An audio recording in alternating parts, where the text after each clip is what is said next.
최근 설교 짐승의 표 환란에 대해서 4번 말씀드렸고 오늘 5번째 말씀을 드리는데, 요즘 세상이 이제 하도 어수선하고 복잡하고 미래가 너무나 불투명하고 불확실하니까 사람들이 이제 자꾸 이렇게 종말이 되지 않았느냐 그런 의식들을 많이 갖습니다.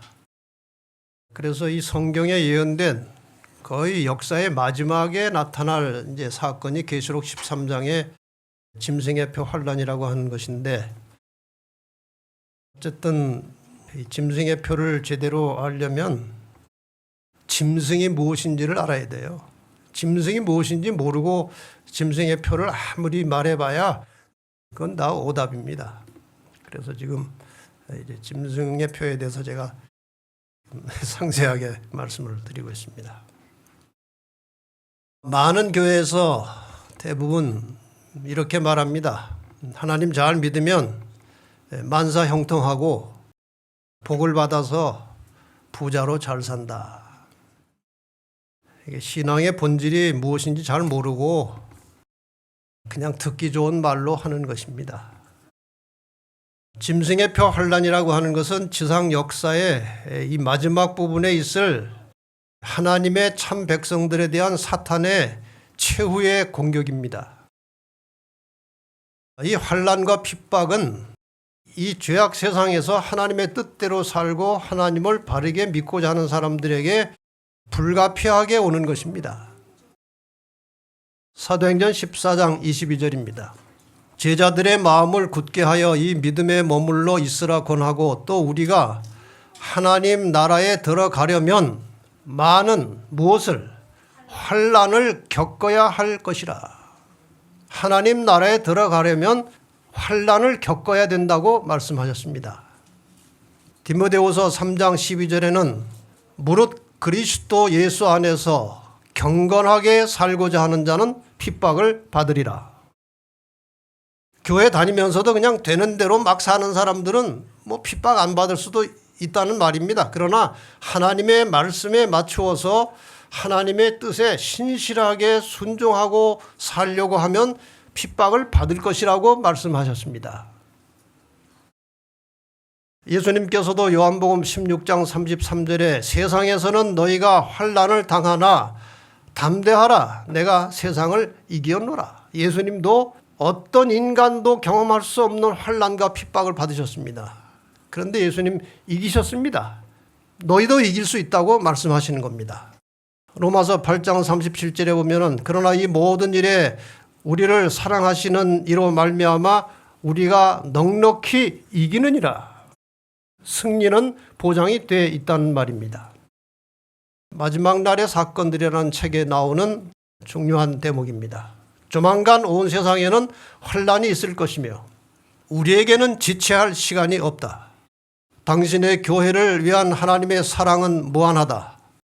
당신의 선민, 당신의 택한 백성들에 대한 그분의 돌보심은 다함이 없다. 그분은 교회의 순결, 곧 현세와 영원한 유익을 위해 필수적인 것 외에는 어떤 고통도 교회에 임하도록 허락하지 않으신다. 만약에 우리에게 핍박이 온다면 그것은 우리에게 꼭 필요하기 때문에 하나님께서 허락하신 것입니다. 그분께서는 당신의 지상 봉사의 시작과 마지막에 성전을 정결케 하셨던 것과 마찬가지로 당신의 교회를 정결케 하실 것이다. 이 교회를 정결케 하는 것이 핍박입니다. 핍박을 통해서 쓰레기가, 부스러기가 다 떨려져 나가고 교회가 깨끗하게 되는 것입니다. 그분께서 시험과 시련을 통하여 교회에 가져다 주시는 그 모든 것은 당신의 백성들이 십자가의 승리를 세상 모든 곳에 전할 수 있는 더욱 심오한 경건과 힘을 얻도록 하기 위함이다. 고통, 십자가, 유혹, 역경 및 우리가 당하는 다양한 시련들은 우리를 순화시키고 거룩하게 하며 하늘 곳간에 적합한 사람이 되게 하는 하나님의 일꾼들이다. 시련과 핍박이 우리를 하나님 나라에 적합하게 만들도록 도와주는 일꾼이라고 표현한 것은 상당히 적절한 표현입니다. 그래서 이 마지막 시대에 그동안 여러 차례 말씀드렸던 이 짐승의 표 환란이 허락되는 근본적인 목적은 이 마지막 환란을 통해서 자신이 하나님께 속했는지 사탄에게 속했는지를 스스로 선택해서 자신의 운명을 스스로 결정하게 하는 것입니다. 그래서 예수님께서 재림하실 때 구원받을 자와 멸망받을 자가 이 마지막 환란을 통해서 영원히 결정된 것이고 결정되면 더 이상 돌이킬 수 없게 되어 있습니다. 이제 설명을 자세하게 드리겠습니다.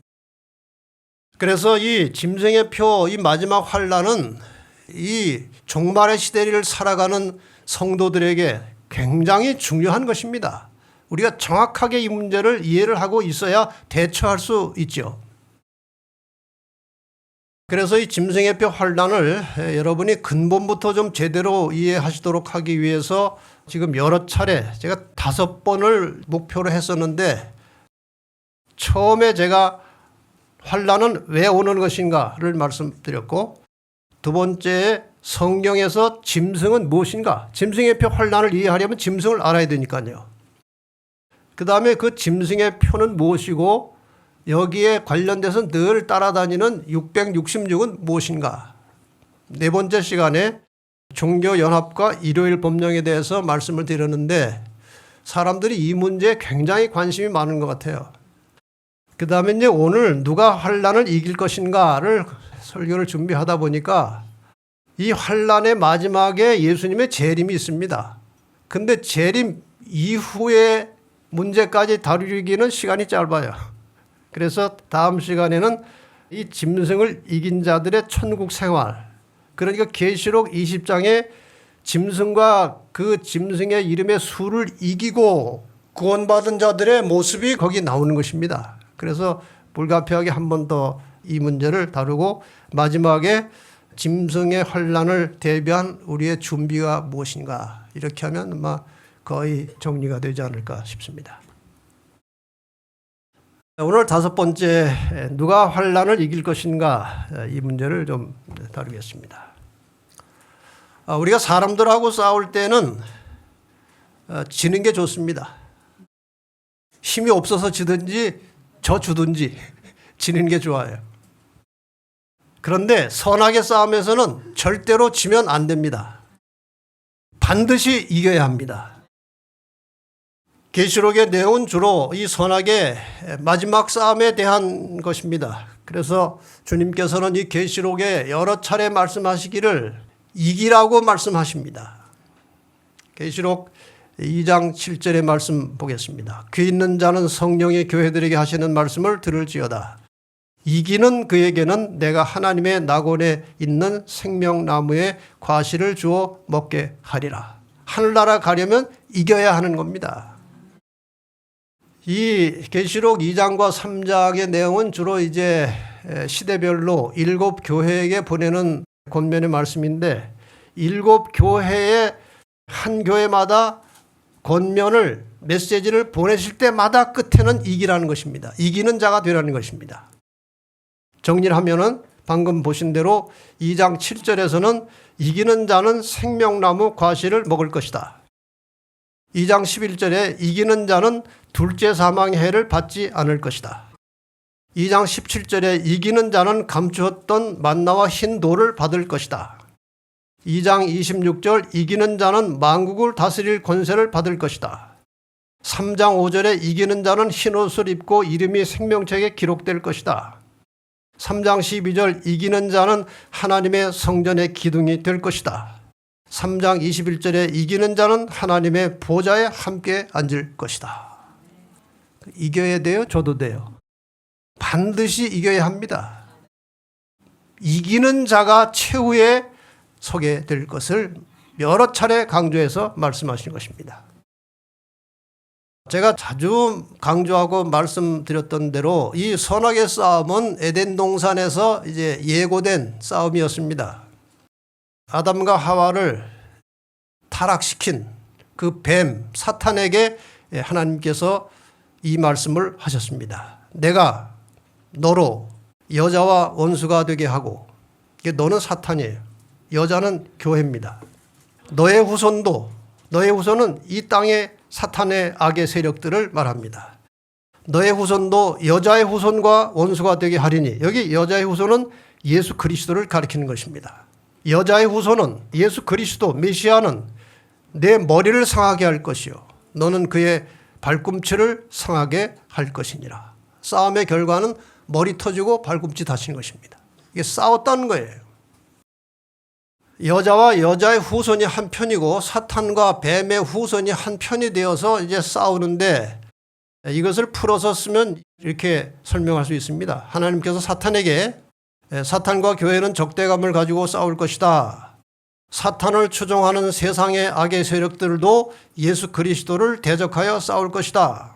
사탄 너는 예수를 십자가에 못 박아 죽일 것이지만 예수는 부활할 것이다. 그러나 사탄 너는 마침내 영원히 멸망할 것이다. 이것이 창세기 3장 15절의 메시지고 내용은 싸운다는 거예요. 그래서 이 세상의 역사는 성경적으로 보면은 이 영적인 차원에서 선악간의 싸움이라고 하는 관점에서 보면은 끊임없이 이 악의 세력들이 하나님의 백성들을 핍박하는 역사입니다. 이 전체 역사를 여러분에게 한번 설명을 들었습니다만은 다시 한번 이제 복습을 하겠습니다. 이 하나님의 백성들이 이 죄악 세상에서 당한 박해 역사를 이렇게 간략하게 요약할 수 있습니다. 구약의 여자는 이스라엘입니다. 이 이스라엘을 최초로 공격하고 핍박한 나라는 애굽이에요. BC 1660년경 정확하지 않습니다만 이때 이스라엘 야곱의 집 식구들이 애굽으로 들어갔습니다.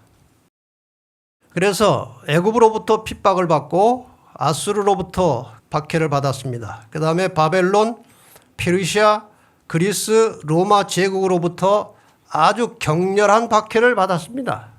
사탄이 이런 세상의 나라들을 통해서 이 이스라엘을 박해한 목적은 자기의 머리를 상하게 할 여자의 후손이 이스라엘 민족을 통해서 나올 것입니다.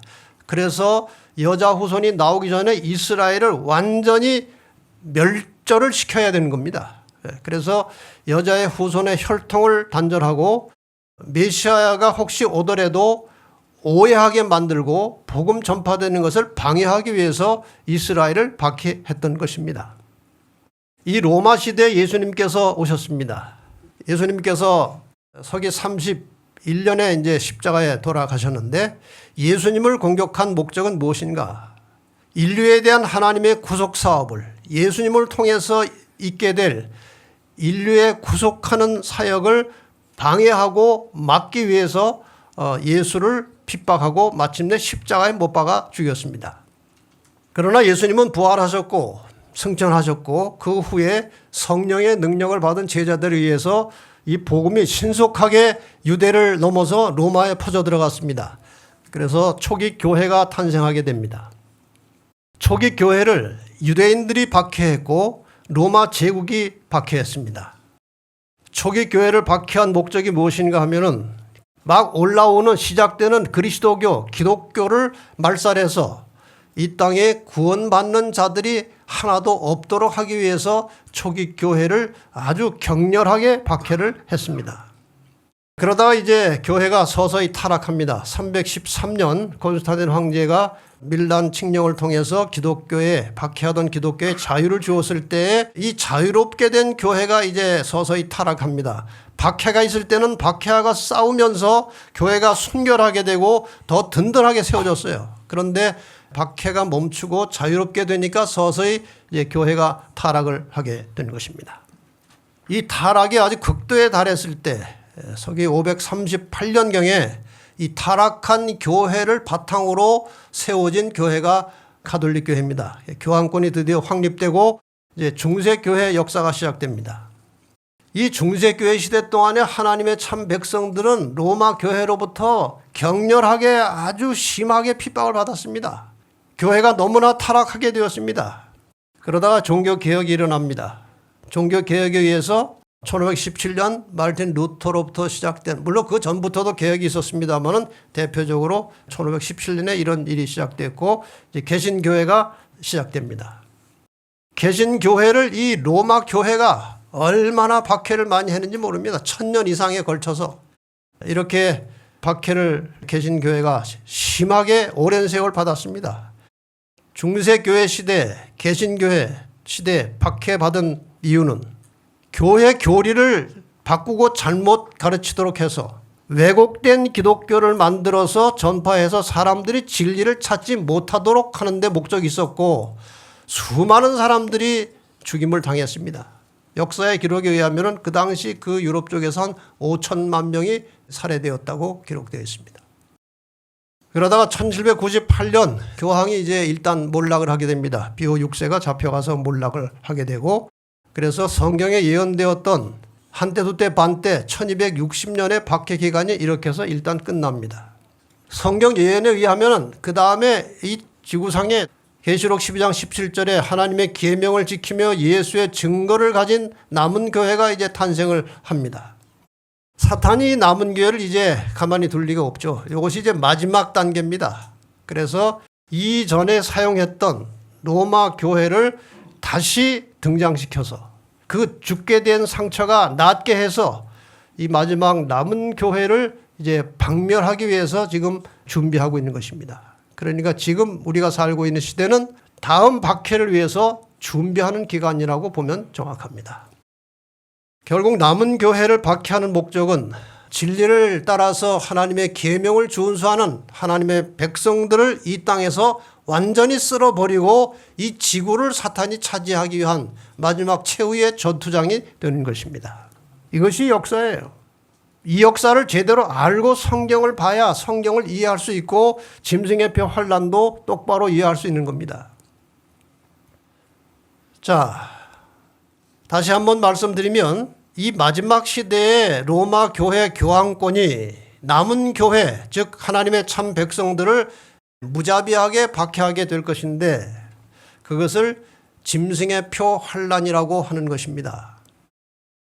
자, 그러면 마지막 짐승의 표 환란은 어떻게 오는 것이냐에 대해서 그동안 여러분이 공부하신 내용들을 간추려서 종합해서 설명을 드리겠습니다. 계시록 13장의 사탄의 마지막 전략을 우리가 이렇게 요약해서 설명할 수 있습니다.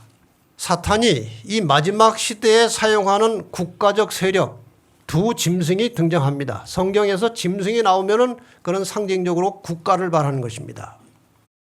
첫째 짐승, 복잡하게 생긴 그 첫째 짐승은 교황권이고 물론 계시록 13장에 등장하는 것입니다. 둘째 짐승, 새끼양같이 생긴 이 짐승은 미국입니다. 이 두 힘이 모아져서 온 세계를 하나로 연합시킬 것이고 이 연합된 세력이 마지막에 이 땅에서 하나님의 백성들을 쓸어버리려고 하는 것이 사탄의 최후 전략이에요. 뭐 그 과정 속에서는 자기들끼리 싸우고 상당히 복잡한 힘의 균형이 이렇게 저렇게 깨지고 왔다 갔다 하지만 최종적으로 가면은 하나님의 계명을 지키는 자들을 이 땅에서 없애는 것입니다. 그래서 이 미국은 그 힘을 발휘해서 온 세상 모든 사람들에게 교황권을 경배하도록 강요할 것이라고 계시록 13장에 예언이 되어 있고 그 예언은 반드시 성취될 것입니다.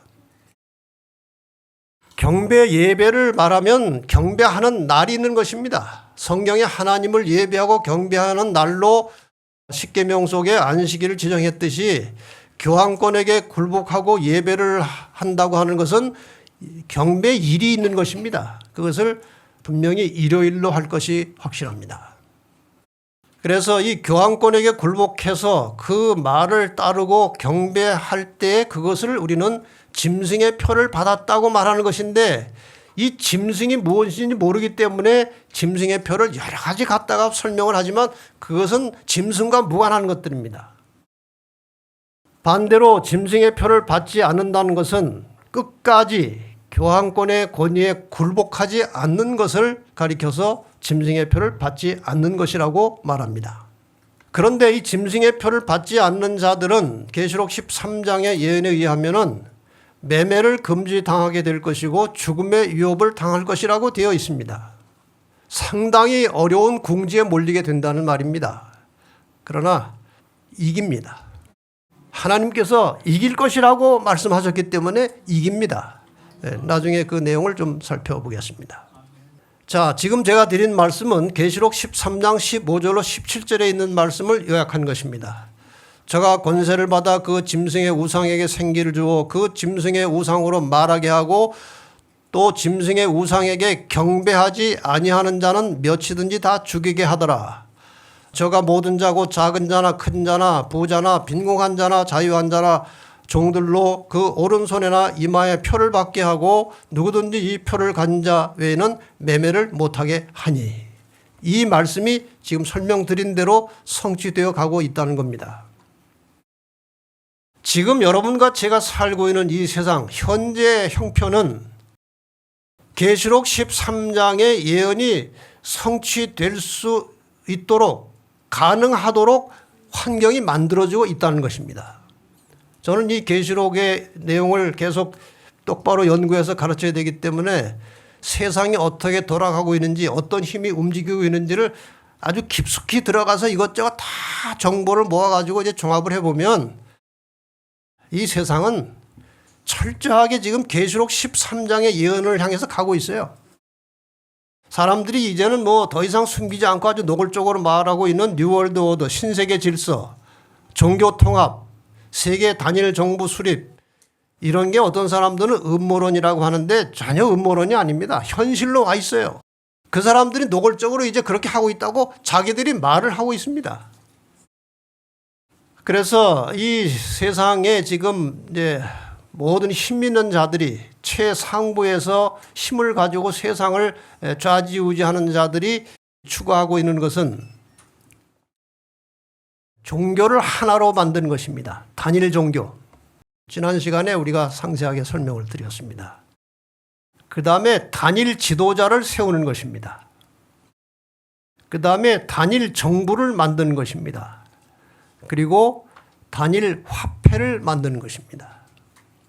이것이 완성 단계에 들어가면 지상에 사는 모든 사람들은 자유롭지 못하고 완전히 어떤 세력에 묶여서 통제를 받고 감시를 받게 되어 있어요. 이것이 사탄의 목표예요. 이것이 어느 정도 어디까지 그 목적과 목표를 달성할지는 하나님만 아십니다. 하나님이 허락하시는 범위 안에서 갈 것이지만 예언에 의하면은 이렇게 가서 잠깐 동안 이 단일 지도자가 사탄을 대리해서 세상을 지배해야만 예언이 성취되는 것입니다. 아시는 대로 이 선악의 싸움이라고 하는 것은 이제 경배 싸움이에요. 설명드렸던 내용 다시 지금 연결해서 좀 복습해 드리는 것입니다. 이 경배 싸움은 하늘에서 시작되는 것입니다. 이사야 14장 13절 14절에 보면은 내가 내 마음에 이르기를, 여기 너라고 하는 것은 루스벨입니다. 루스벨이 아직 땅에 쫓겨나기 전에 하늘에 있을 때 이야기입니다. 내가 내 마음에 이르기를 내가 하늘에 올라 하나님의 뭇별 위에 나의 보좌를 높이리라. 내가 북극 지폐의 산 위에 좌정하리라. 내가 가장 높은 구름에 올라 지극히 높은 자와 비기리라. 나도 하나님처럼 경배를 받겠다는 것입니다. 이것이 루스벨의 목표였어요. 그런데 실패했습니다. 이 땅에 내려와서 이 지구를 자기가 정복해서 지구상의 모든 거민들로부터 경배를 받기를 원하는 것입니다. 여기 성경절 보십시다. 계시록 13장 3절 4절 그 죽게 되었던 상처가 나음에 온 땅 이상이 여겨 짐승을 따르고 용이 짐승에게 권세를 주므로. 굉장히 중요한 말이에요. 용은 사탄입니다. 여기 짐승은 교황권을 말하는 것입니다. 용이 짐승에게 권세를 주므로 용에게 경배하며, 용은 사탄입니다. 짐승에게 경배하여 가로되. 그러니까 짐승에게 경배하는 것은 곧 사탄에게 경배하는 것입니다. 사탄이 지금 목표로 하는 것이 짐승을 통해서 자기가 경배를 받는 것입니다. 그래서 짐승을 경배하도록 요청하는 겁니다. 그러나 14장에서는 이렇게 말씀하십니다. 그에게 하나님께 영광을 돌려라. 이는 그의 심판하실 시간이 이르렀음이니 하늘과 땅과 바다와 물들의 근원을 만드신 이 창조주예요. 창조주를 경배하라고 되어 있습니다. 여러분 얼마나 명확합니까? 한쪽에서는 짐승에게 혹은 사탄에게 경배하라고 하고 한쪽에서는 창조주 하나님께 경배하라고 하는 것입니다. 분명하죠? 자, 그래서 경배의 대상은 둘입니다. 참신, 창조주 하나님과 거짓인 사탄 혹은 사탄을 대리해서 등장한 짐승이에요. 경배 대상이 있으면 경배일이 필요합니다. 창조주 하나님을 경배하는 경배일은 창조의 기념일 안식일이 확실한 것입니다. 더 이상 다른 이론의 여지가 없는 거예요. 반면에 거짓인 사탄을 숭배하는 짐승을 경배하는 그 예배일은 안식일과 상대적인 태양신을 섬기던 날로 교회 안에 들어온 일요일을 예배일로 요청하는 것입니다. 이것이 마지막 시대에 아주 극명하게 대립되는 두 개념이에요. 그래서 세상 역사 마지막에는 지금 말씀드린 대로 참신과 거짓신이 등장해서 경배를 요청하게 될 것인데 차이는 이것입니다. 참신은 자발적인 경배를 요청하는 것이고 거짓신은 경배를 강요하는 것입니다. 여러분 하나님은 절대로 억지로 믿으시면 안 됩니다. 원해서 자발적으로 하나님을 선택해서 믿으셔야 되고 하나님은 절대로 강요하지 않으십니다. 거짓신은 강요하는 것입니다. 말 안 들으면 매매 못하게 하고 죽이려고 하는 그런 강제적인 방법을 동원해서 경배를 받으려고 하는 것입니다. 자, 그래서 앞으로 이러한 예언을 우리가 살펴보면서 앞으로 예상되는 박해의 과정과 원인을 이렇게 요약할 수 있을 것입니다. 가톨릭이 개신교를 흡수하고 더 나가서 세계적인 종교 통합을 이루어 갈 것이고 그것이 진행되고 있다는 것 우리가 지난 시간에 상세하게 말씀드렸습니다.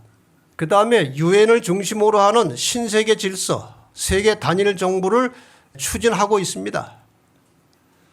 제가 어디선가 상당히 정확한 기록으로 확인한 것이 최근에 아마도 2023년이 신세계 질서의 원년이 될 것이다. 이런 말도 요새 돌아요. 그러니까 지금 상당히 급속하게 이 일을 이루어가고 있다는 것입니다.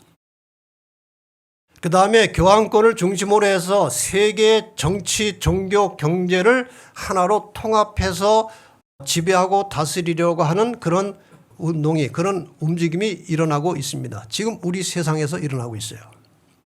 그런데 요즘 여러분이 유튜브에 보면은 기후 문제가 얼마나 많이 등장하는지 모릅니다. 이것이 이 전략 중에 하나입니다. 기후 변화와 탄소 배출을 명분으로 해서 모든 기업과 사회와 개인까지 통제하고 감시하는 사회를 만들어가는 중입니다. 명분은 이렇게 기후가 이상한데 이것이 탄소 때문이다. 탄소를 없애야 된다. 탄소를 감소시켜야 된다. 그 명분으로 해서 이제 세상의 여러 가지를 통제하고 간섭하는 것입니다. 기업까지, 회사까지, 개인까지. 더 나아가서 이것이 어디로 전개될 것이냐. 탄소 배출을 억제하는 여러 가지 방법 중에 하나로서 일요일 휴업법을 추진할 것이 예상되는 것입니다. 하루 온 세상이 돌아가는 거 스톱하자. 그럼 탄소 배출이 그만큼 줄어드니까 이런 전략이 갈 것이 거의 확실합니다. 이렇게 해서 일요일 휴업이 공식적으로 가시적으로 나타나면 이제 교황을 아마도 신처럼 경배하는 분위기가 만들어질 것입니다. 이것이 사탄의 전략이니까요. 만약에 일요일 휴업을 거부하거나 다른 날에 예배하는 자들이 발생하면 이제 핑계거리가 생겼습니다. 이제 격렬하게 박해를 하는 것입니다. 더 나아가서 치밀한 감시를 통해서 각 개인의 성향과 개인의 그 사상과 개인이 국가에 대해서 얼마나 충성도를 가지고 있느냐, 협조하느냐, 안 하느냐에 따라서 개인적으로 다 이렇게 점수를 먹여서 경제적으로 이익을 줄 수도 있고 해를 줄 수도 있는, 그래서 필요한 것이 디지털 화폐예요. 이렇게 가고 있는 것입니다. 그래서 성향이 불순한 사람들에 대해서는 디지털 화폐로 통제와 제재를 할 수 있는 그런 여건을 지금 준비하고 있습니다. 한국은행도 지금 디지털 화폐로 가는 것을 계속 연구하고 추진하고 있어요. 더 나아가서 해결되지 않는 기후 문제, 그렇게 탄소 배출 억제한다고 해결이 됩니까? 안 됩니다. 해결이 안 될 겁니다. 협조가 안 됩니다. 그래서 기후 문제가 해결되지 않으면 하나님의 계명을 지키는 사람들 때문에 이것이 안 된다고 핑계를 대서 그들을 핍박할 것입니다. 예나 지금이나 이 죄악 세상에서 이러한 논리는 늘 사용된 것입니다. 옛날 네로 황제 당시에, 네로가 뭐 이런저런 설이 있지만 로마를 전부 다 좀 새롭게 건축하고 싶은데 옛날 그 집들 다 철거하기가 어려우니까 불을 질러가지고 로마가 화재가 엄청나게 크게 났죠. 그렇게 화재를 내놓고 요거 기독교인들이 불 질렀다, 그렇게 해서 기독교인들을 박해한 거예요. 네로 시대부터. 몇 년 전에 코로나 왔을 때 어느 교회를 지목해가지고 요 교회 때문에 코로나가 퍼져나갔다, 이렇게 해서 교회를 지목하는 것입니다. 이것이 사단의 수법이에요. 마지막 시대는 마찬가지예요. 이 세상의 여러 가지 어려운 일들 가지고 교회를 핑계대서 교회를 핍박하는 것이 그 사탄의 전형적인 수법이에요. 더 나아가서 이제 하나님의 참 백성들에 대한 경제적 제재를 할 뿐만 아니라 그것을 넘어서 이제 죽이려고까지 할 것이 예상되는 것입니다. 그냥 개인적인 예상이 아니고 성경에 이렇게 예언된 것입니다. 그렇다면 이 마지막 핍박을 통해서 구원받을 하나님의 백성들이 다 순교를 해야 되느냐? 절대로 그렇지 않아요. 계시록 15장 2절 봅시다. 또 내가 보니 불이 섞인 유리바닥 같은 것이 있고, 이건 하늘나라입니다. 짐승과 그의 우상과 그의 이름의 수를 이기고 벗어난 자들이 유리바닷가에 서서 하나님의 검은고를 가지고, 그러니까 이 마지막 때에 이 짐승의 환난을 받을 때에 끝까지 하나님께 충성한 자들은 다 살아서 이겨서 하늘에 가 있는 모습을 본 것입니다. 절대로 지지 않아요. 특히 마지막 시대에는 살아서 구원받아야 됩니다. 그래서 그런 말씀을 주신 거예요. 계시록 20장 4절입니다. 이제 이것을 근거로 제가 이제 다음 시간에 이 짐승의 환난을 이긴 자들이 하늘에서 어떻게 무엇을 할 것이냐에 대해서 이 성경절 가지고 제가 설명을 하려고 하는 것입니다. 또 내가 보니 예수의 증거와 하나님의 말씀을 인하여 목배임을 받은 자의 영혼들과, 이것은 죽었다가 부활해서 구원받은 자들을 상징하는 용어입니다. 두 번째, 또 짐승과 그의 우상에게 경배하지도 아니하고 이마와 손에 그 표를 받지도 아니한 자들이 살아서, 이 사람들은 마지막 환난을 통과해서 산채로 구원받은 사람들입니다. 그리스도로 더불어 1000년 동안 왕노릇하니. 마지막 환난에 순교할 겁니까? 그렇지 않아요. 여기 환난을 통과해서 이기고 승리한다고 돼 있어요. 그 구원받은 자들이 하늘에 가 있는 모습을 지금 계시를 통해서 본 것입니다.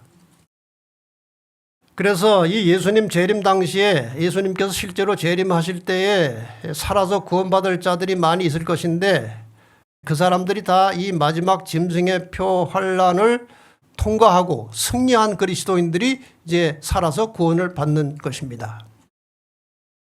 그래서 물론 예외적인 경우 있을지 모르겠습니다만은 구원받는 하나님의 백성들은 마지막 환난을 통과하고 살아서 구원받는 것이 하나님의 뜻이라고 생각됩니다. 다시 여기 계시록 14장에 보면 이 멸망받을 자와 구원받을 자들에 대한 아주 명확한 언급이 나와 있습니다. 14장 9절로 11절 보겠습니다. 또 다른 천사 곧 셋째가 그 뒤를 따라 큰 음성으로 가로되 만일 누구든지 짐승과 그의 우상에게 경배하고 이마에나 손에 표를 받으면, 짐승의 표를 받으면, 교황권에게 굴복하면 그 말이에요. 그도 하나님의 진노의 포도주를 마시니니 진노의 잔에 섞인 것이 없이 부은 포도주라. 거룩한 천사들 앞과 어린 양 앞에서 불과 유황으로 고난을 받으리니 그 고난의 연계가 세세토록 올라가리로다. 다시 한번 강조합니다. 짐승과 그의 우상에게 경배하고 그의 이름의 표를 받는 자는 누구든지 밤낮 쉼을 얻지 못하리라. 이것은 영원히 죽을 것이라고 하는 그런 표현입니다.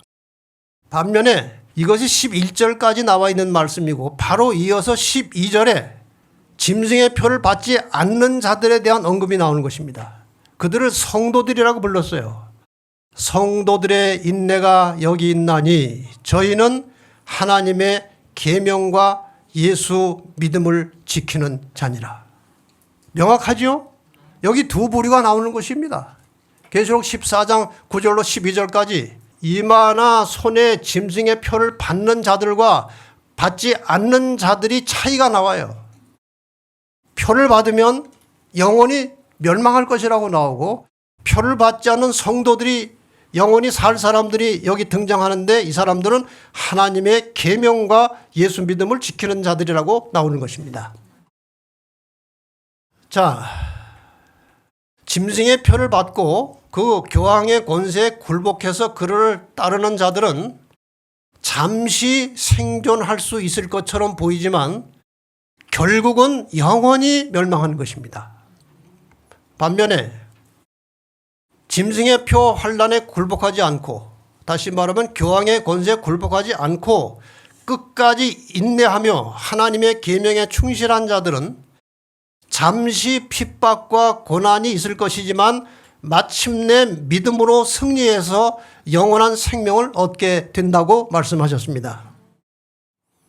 그런데 이렇게 핍박만 받는 것이 아니고 영적 바벨론에 남아있는 하나님의 계명과 하나님의 뜻을 잘 알지 못한 채 그냥 교회에 충실하게 남아있는 하나님의 참 백성들을 불러내는 큰 외침의 일도 있을 것이라고 예언이 되어 있습니다. 보십시다. 계시록 18장 1절로 5절을 좀 설명드리겠습니다. 이후에 다른 천사가 하늘에서 내려오는 것을 보니 큰 권세를 가졌는데 그의 영광으로 땅이 어떻게 되더라고요? 환하여지더라. 이것이 무슨 뜻이냐 하는 거예요. 여기 지금 여러분과 제가 처해 있는 지구가 있습니다. 천사가 하늘에서 지구로 내려오는 것을 보았습니다. 내려오는데 내려와서 보니까 큰 권세를 가졌는데 그 영광으로 땅이 환해지더라 그랬어요. 이게 무슨 뜻이냐 하는 것입니다. 이것은 이 문제와 연관이 되어 있습니다. 구약성경 요엘서 2장 23절에 보면 그가 너희를 위하여 비를 내리시되 이른 비와 늦은 비가 전과 같을 것이라. 여기 이른 비 늦은 비가 나와요. 이것은 실제 비가 아니고 상징적인 것입니다. 이른 비는 초대교회 제자들이 성령을 받아서 크게 외쳤을 때 그때 내린 성령의 역사를 이른 비라고 한 것입니다. 반면에 이 마지막에 이제 추수를 해야 되는데 지금 우리의 능력과 실력으로는 추수를 못합니다. 이 마지막 시대에 하나님의 거룩한 백성들을 한꺼번에 불러내서 추수하기 위해서 또 한 번 강력한 성령의 역사가 나타날 것인데 그것을 우리는 늦은 비 성령이라고 하는 것입니다. 자, 이 늦은 비 성령의 역사가 내리면 어떤 일이 벌어질 것인가? 선교인들에 의해서 전달된 인쇄물들은 감화력을 발휘해 왔다. 그러나 감동을 받은 많은 사람들은 진리를 충분히 이해하거나 순종하는 일에 장애를 받아왔다. 확실한 것 같은데 조금 아직 덜 확신이 된 것. 그것이 충분히 이해가 안 되는 것이고 또 충분히 이해는 했지만 순종하기는 어려운 환경, 가족 문제, 교회 문제 등등 해서 장애를 받아왔다. 이제는 밝은 광선이 각 곳으로 뚫고 들어가서 진리가 분명하게 드러나게 된다. 이것이 땅이 환화해진 그 늦은 비 성령의 역사를 말하는 것입니다.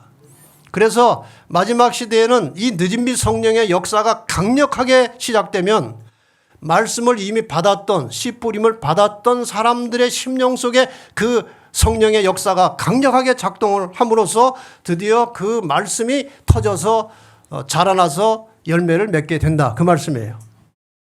자, 그래서 그리하여 하나님의 정직한 자녀들은 그들을 결박하고 있던 줄을 끊어버리게 된다. 이제는 혈연 관계, 교회 관계가 그들을 붙들어둘 수 없을 정도로 무력해진다. 진리는 다른 어떤 것보다 더욱 귀중하다. 여러 기관들이 진리를 대적하기 위하여 결속하였을지라도 많은 사람들이 주님 편에 서게 된다. 여러분, 반드시 이 역사가 일어날 것입니다. 그러니까 여러분 피곤해하지 말고 실망하지 말고 계속해서 여러분의 가족과 이웃들에게 말씀의 씨를 뿌려놓으시기 바랍니다. 당장 어떤 결과가 없을 수도 있어요. 그러나 이러한 씨 뿌려놓은 이 씨앗들이 늦은미 성령의 역사가 일어날 때 폭발적으로 그 결과가 나타날 것이라고 하셨으니까 부지런히 씨를 뿌리는 것입니다. 자, 그 다음에 이제 어떤 일이 벌어지느냐. 힘센 음성으로 외쳐 가로되, 여기 땅이 환해졌다고 그랬죠? 누님이 성령이 임하신 것입니다. 그때 큰 음성으로 가로되, 이 전부터 우리는 씨를 뿌려왔습니다. 무너졌도다 무너졌도다 큰 성 바벨론이요, 귀신의 처소와 각종 더러운 영에 모이는 곳과 각종 더럽고 가증한 새에 모이는 곳이 되었도다. 그 음행의 진노의 포도주를 인하여 만국이 무너졌으며 또 땅의 왕들이 그로 더불어 음행하였으며 땅의 상고들도 그 사치의 세력을 인하여 치부하였도다 하더라. 자, 땅이 환해진 다음에, 늦은미 성령의 역사가 임한 다음에 큰 외침이 일어나는 것입니다. 무너졌다 무너졌다 바벨론이요, 내 백성은 거기서 나오라는 것입니다. 이런 큰 외침이 있게 될 것인데, 이와 동시에 일어나는 여러 가지 복잡한 사건들에 대해서 여기 말씀하시기를 땅의 왕들이 그로 더불어 음행했다. 이 그가 누군가 하면은 바로 여자, 음란한 타락한 여자로 묘사된 교황권을 말하는 것입니다. 설명을 좀 드리겠습니다. 땅의 왕들이 있고 땅의 상고들이 나옵니다. 이 땅의 상고들은 장사하는 사람들이에요. 무역하는 사람들이에요. 그러니까 지금 이 세상은 정치하는 사람들하고 상고들, 장사해서 부자 된 사람들이 세상을 지배하는 것인데, 특별히 부자들이 세상을 지배하고 있어요. 지금 이 세상은. 그래서 이 세상의 종교, 정치, 경제가 모두 다 사탄의 영의 지배하에 들어감에 따라서 완전히 이 세상이 바벨론 상태가 되고 그 바벨론의 중심에 교황이 있을 것을 말하는 것입니다. 그래서 이 성경의 상징적 표현으로 하면은 이 배도하고 타락한 교회를 상징하는 음료라는 말이 나옵니다. 그 음료가, 계시록에 나오는 음료가 교황권에 해당하는 말이에요. 그 음료가 마시게 하는 포도주에 나라의 통치자들과 장사하는 부자들이 모두 취했다고 하는 그런 표현이에요. 그러니까 앞으로 이 세상을 뒤에서 좌지우지하는 그 큰 부자들과 정치하는 사람들이, 지금은 잘 표시가 나지 않습니다만은 결과적으로는 이 교황의 권세에 들어가게 될 것이라 그 말이에요. 지금 이 세상을 지배하는 여러 세력 중에 최고 정점에 있는 그 집단이 제수이트입니다. 예수에게 그게 바로 카톨릭 집단이에요. 그러니까 그것에 의해서 온 세상이 지배받을 날이 오고 있다는 것입니다. 계시록 17장에는 이 사실을 이렇게 표현하고 있습니다. 여기 짐승을 타고 있는 여자, 음녀가 나옵니다. 내가 보니 여자가 붉은 빛 짐승을 탔는데 그 짐승의 몸에 참남된 이름들이 가득하고 7머리와 10뿔이 있으며, 그러니까 짐승은 나라나 국가를 말한다고 그랬잖아요. 그러니까 이 지상의 모든 나라와 국가와 그 모든 정치가들을 누가 앞으로 통제하고 지배할 것이냐, 이 음녀가 통치한다는 뜻이에요. 이걸 타고 있다는 것은. 이 음녀, 교황권의 이름의 표시가 여러분이 아시는 대로 666입니다. 공부 다 하셨죠?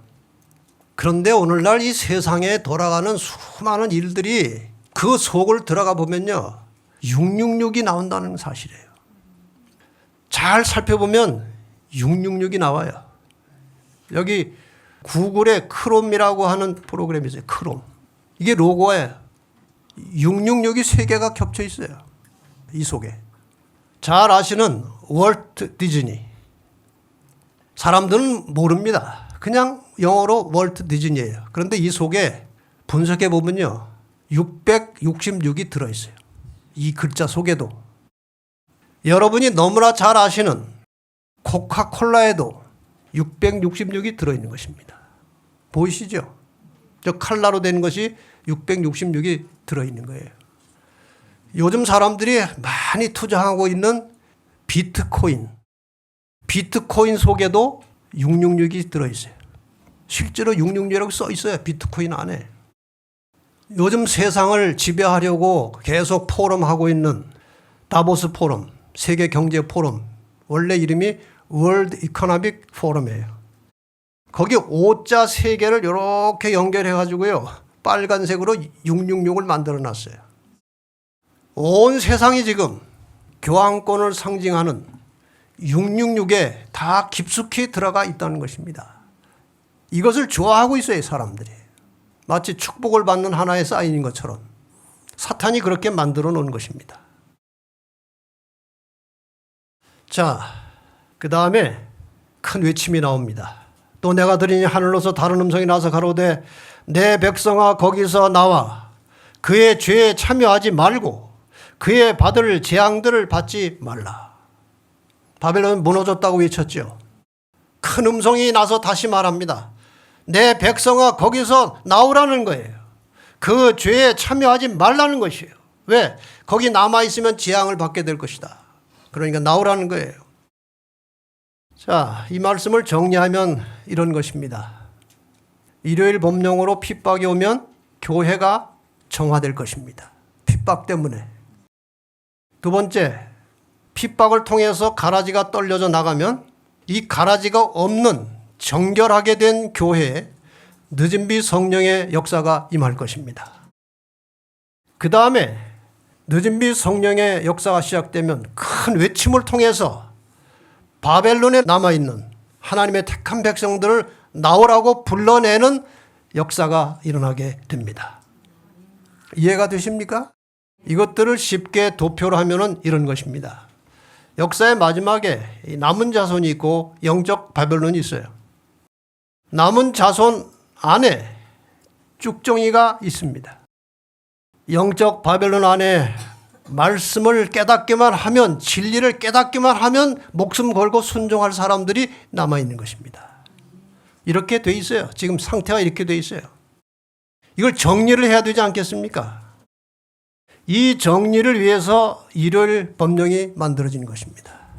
일요일 법령이 만들어지고 하나님의 계명에 충실한 남은 자손을 핍박하게 될 것입니다. 그러면 어떤 일이 벌어질까요?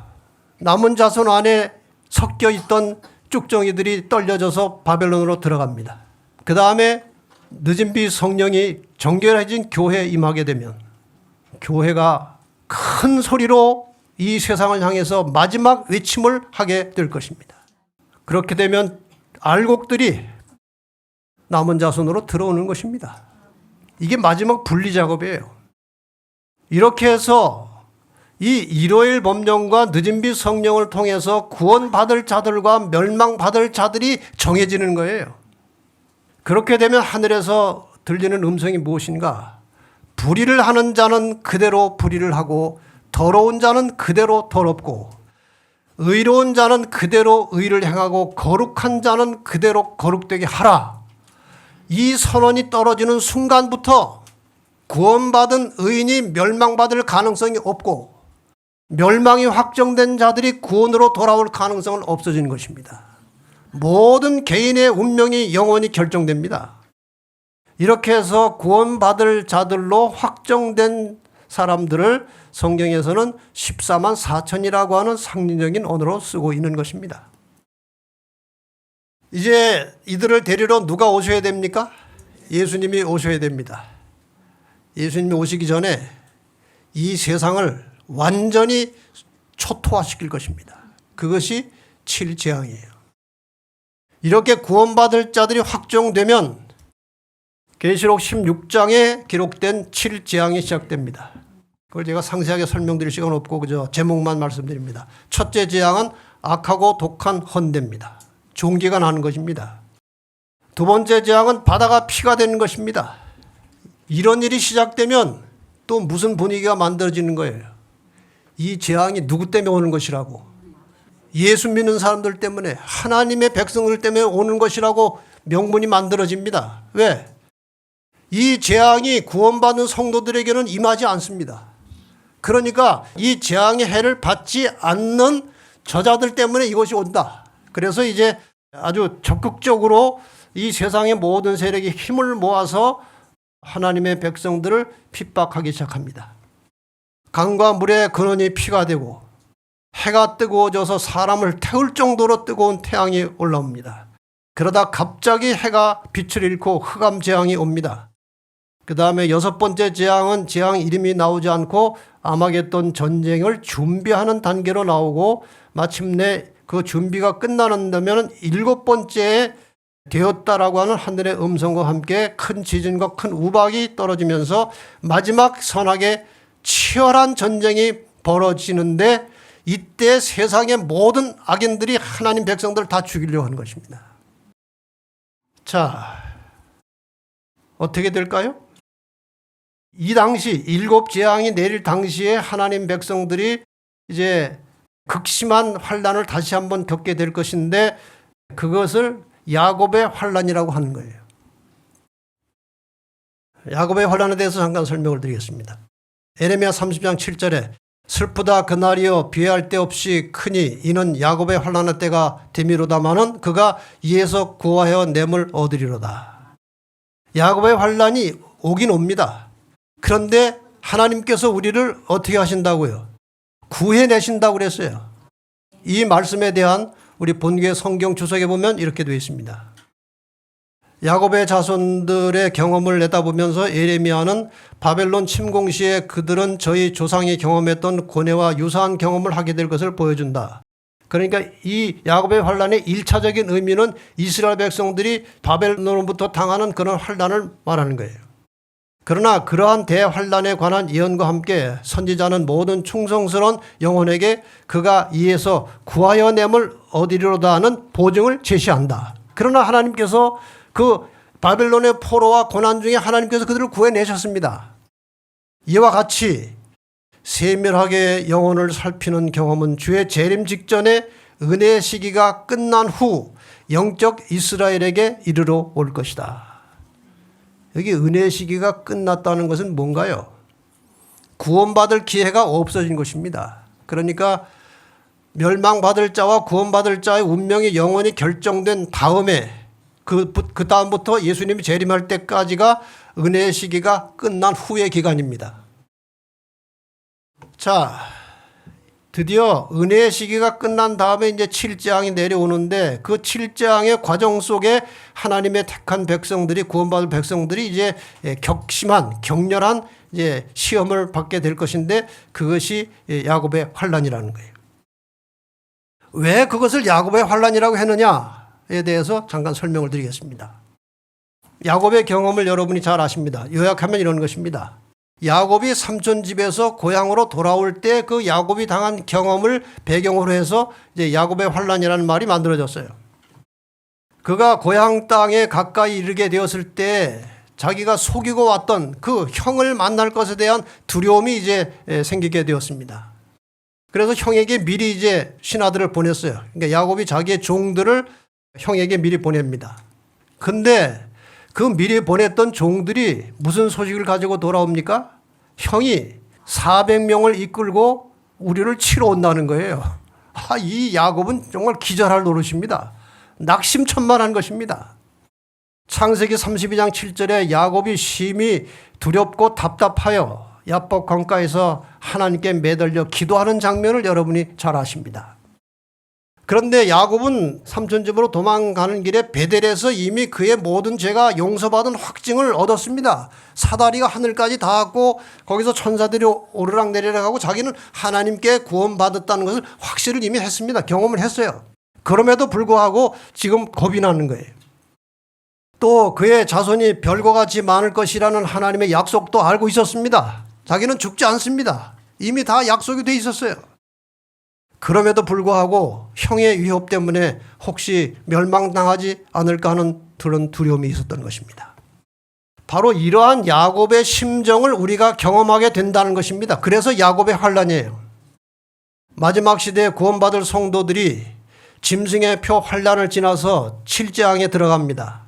이때는 더 이상 하늘에서 우리를 위해서 중보하시는 주님의 사업은 끝난 뒤입니다. 그래서 자기 의로 하나님 앞에 서는 것입니다. 7재앙과 함께 세상의 모든 악인들이 달려들어서 죽이려고 할 때 심히 두렵고 떨며 근심하게 될 겁니다. 하늘을 봐도 중보자가 없고 세상은 다 나를 죽이려고 하고, 이때 야곱이 과거의 자기 죄를 기억했듯이 사탄이 성도들의 과거의 죄들을 생각나게 할 것입니다. 그것 때문에 이제 두려워하고 떨리는 것입니다. 죄들이 자꾸 생각나는 거예요. 그러나 야곱의 구원이 이미 보장되었듯이 성도들의 구원도 보장된 것이고 절대 잃어버리지 않습니다. 고통은 받지만 구원을 잃어버리지 않아요. 그러니까 이 야곱의 환란이라는 것은 정신적으로, 영적으로 극심한 고통을 경험하게 되는 것입니다. 그러나 마침내 하나님께서 우리를 구원하게 될 것입니다.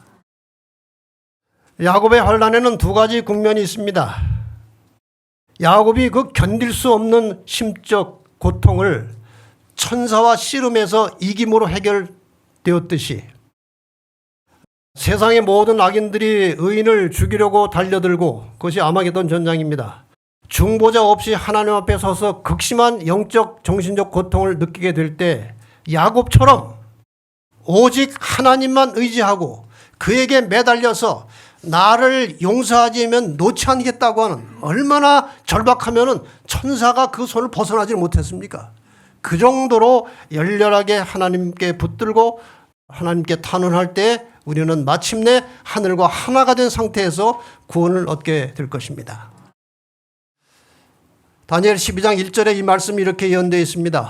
그때 내 민족을 호위하는 대군 미가엘이 일어날 것이요 또 환란이 있으리니 이는 개국 이래로 그때까지 없던 환란일 것이며, 그때에 그 개국 이래로 없었던 그 마지막 최후의 환란 속에서 내 백성 중 무릇 책에 기록된 모든 자가 구원을 얻을 것이라.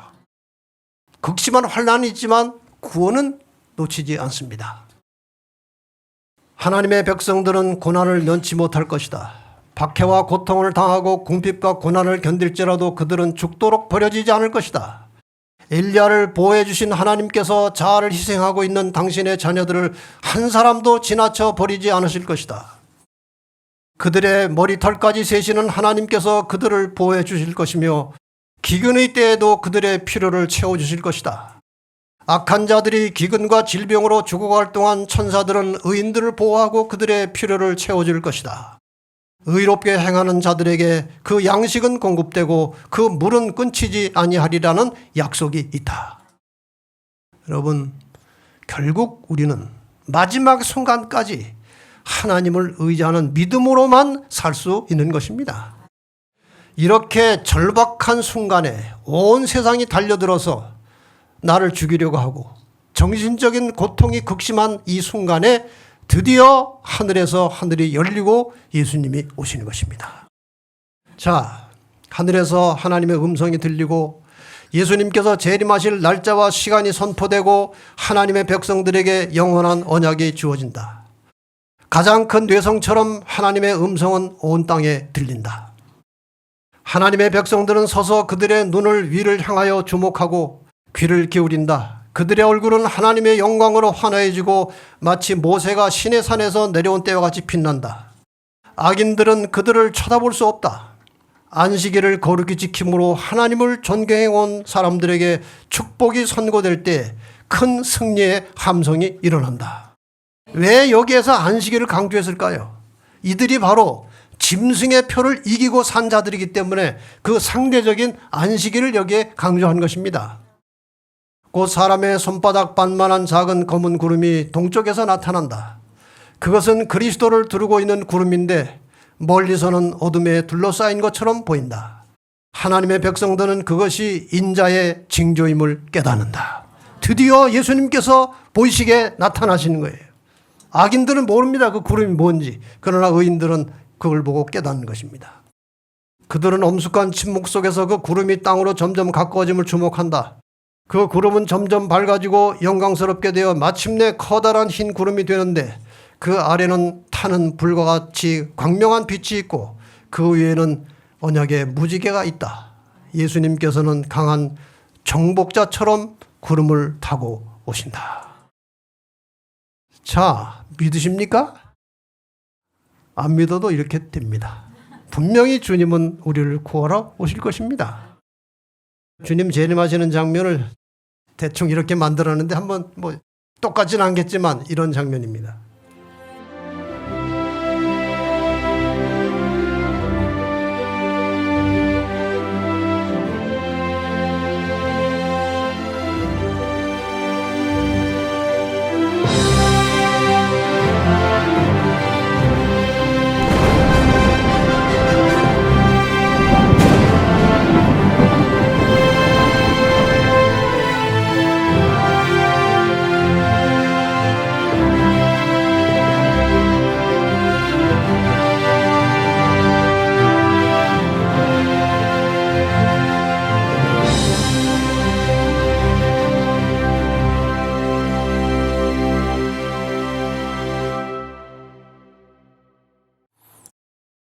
자, 이렇게 이제 주님이 오신 다음에 우리는 하늘로 올라갑니다.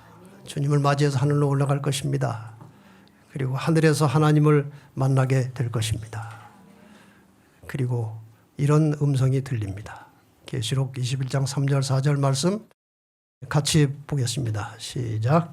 내가 들으니 보좌에서 큰 음성이 나서 가로되 보라, 하나님의 장막이 사람들과 함께 있음에 하나님이 저희와 함께 거하시리니 저희는 하나님의 백성이 되고 하나님은 친히 저희와 함께 계셔서 모든 눈물을 그 눈에서 씻기심에 다시 사망이 없고 애통하는 것이나 곡하는 것이나 아픈 것이 다시 있지 아니하리니 처음 것들이 다 지나갔음이라. 이렇게 해서 우리가 하나님과 함께 살기 시작하는 겁니다. 그러면 그 후에 어떻게 될 것이냐? 그것은 이제 다음 시간에 이제 공부를 다시 하겠습니다. 마치겠습니다.